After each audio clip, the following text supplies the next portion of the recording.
बारे में पढ़ेंगे। ठीक है, पौधों के भाग कौन कौन से हैं और उस भाग के कार्य क्या क्या है। जैसे हमारा शरीर है ना, हमारे शरीर में अलग अलग अंग है ना, हाथ है, पैर है, मुंह है, नाक है, सबका अलग अलग काम भी है ना। पैर का काम है चलने का, हाथ का काम क्या है किसी चीज को पकड़ने का, खाने पीने के लिए ना, सहारा देने के लिए ना। वैसे इनका भी अलग अलग कार्य है।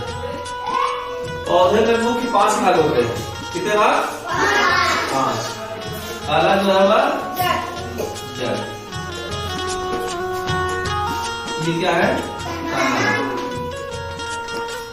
ये क्या है? ये क्या है? और ये क्या है?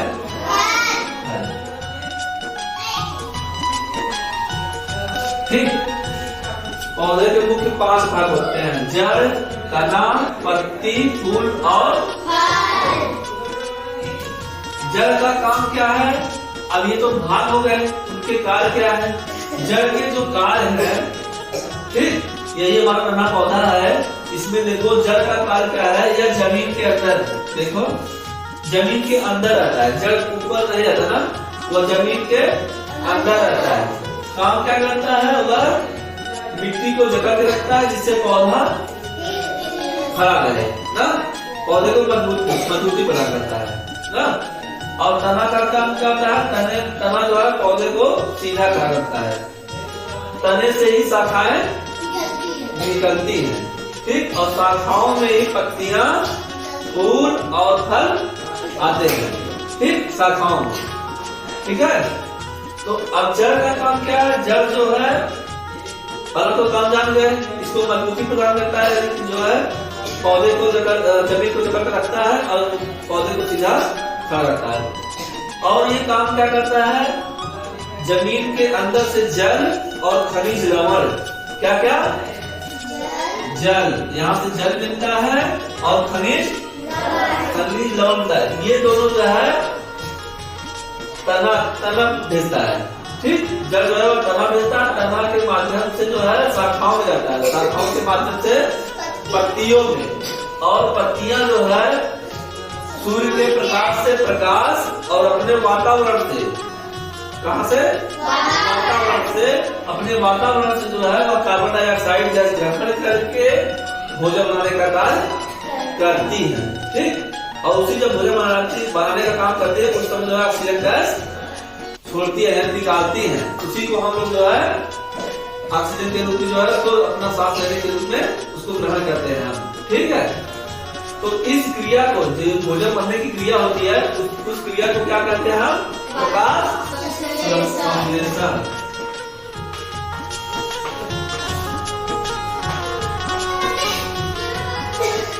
प्रकाश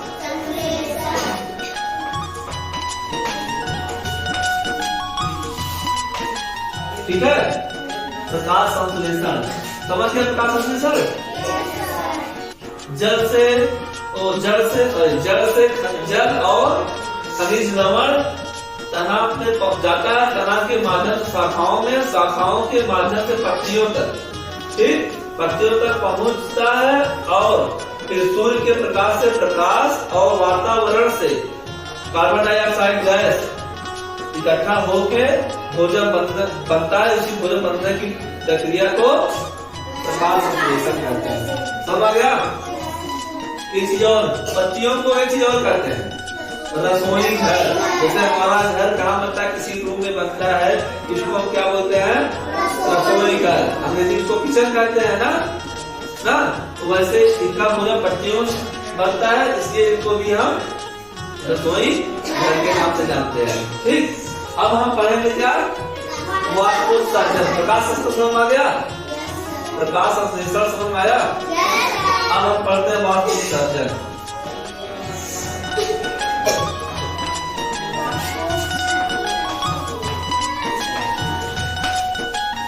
क्या है ये? वाष्पोत्सर्जन। वाष्पोत्सर्जन सीधा समझो, ये जैसे हमारे घर में खाना बनता है ना, हम सभी के घर में खाना बनता है, घर में माताएं बहनें जो भी खाना बनाती हैं, पानी लाती है ना, नलका से या फिर जैसे भी है टोटी से, जैसे भी पानी लाती है बाल्टी में ना, उसको रखती है। रखने के बाद क्या करते हैं, क्या जितना पानी आता है सब उसको खाने में जो प्रयोग करके जो खाना बनता है क्या सब उसको डाल देती है। चावल पकाना हो, दाल पकाना हो, आटा मिसना हो, तो क्या सारा पानी डाल देती है? नहीं डालती ना। जितना आवश्यकता उतना डाल देती है, डाल के पका लेती है। बाकी जितना पानी बच जाता है उसको हम उस पानी को किसी और चीज में यूज करते हैं ना, प्रयोग करते हैं। बर्तन धुलने का काम आता है ना, या फिर पीने का काम आता है ना। ये पानी जो बच जाता है उसको दूसरे यूज करते हैं। ऐसे ही जल जो है, ये पौधा जल द्वारा जब अतिरिक्त जल ज्यादा जल जो है पत्तियों पहुंच जाता है, तो पत्तियां जो है भाप बनाकर वो उड़ जाता है। उसी जो है भाप बनने की उड़ने की क्रिया जो है वाष्पोत्सर्जन करते हैं। अतिरिक्त जल को पत्तियां जो है भाप बनाकर उड़ा देती है, उसी को वाष्पोत्सर्जन करते हैं। ठीक, पत्तियां देखे हो ना, कितने लगे तो ठीक है। उस पत्तियों में ये देखे हो, एक तरफ चिकना होता है, एक तरफ खुरदरा ना। जो खुरदरा भाग होता है उसी से ये वाष्पोत्सर्जन क्रिया होती है, यानी भाप बनकर उड़ता है और उसी से वायुमंडल से जो है, अपने वातावरण से जो है कार्बन डाइऑक्साइड गैस ग्रहण भी करती है और ऑक्सीजन गैस निकालती भी है। और जो हम लोग ऑक्सीजन गैस सांस लेते हैं, ऑक्सीजन गैस ही लेते हैं ना, और जो छोड़ते हैं वो सांस, वो कार्बन डाइऑक्साइड गैस करती है। ठीक, हमारा वातावरण शुद्ध कैसे होता है? इसी पौधों के माध्यम से। ठीक, क्योंकि ये ऑक्सीजन गैस छोड़ते हैं और कार्बन डाइऑक्साइड गैस जो है वह ग्रहण करते हैं, इसीलिए हमारा वातावरण शुद्ध रहता है। ठीक है, तो माया खास संश्लेषण वो आपको सर्जन करो, समझ आ गई? ठीक।